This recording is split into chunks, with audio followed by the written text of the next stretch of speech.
Okay, this one it's a little bit different, but it's almost similar. So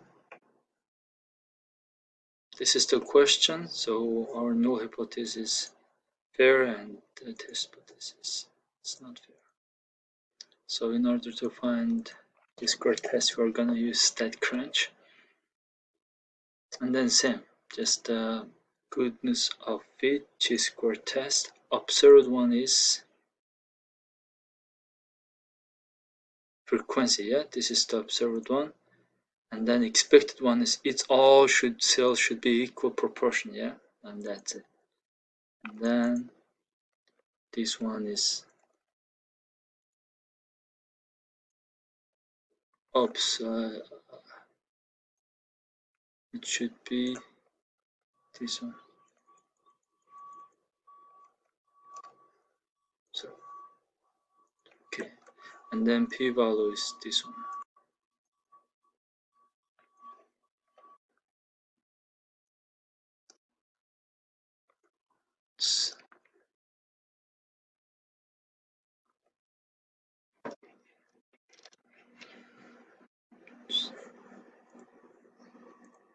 So it's under, it's less than significant level, yeah. So we are gonna reject.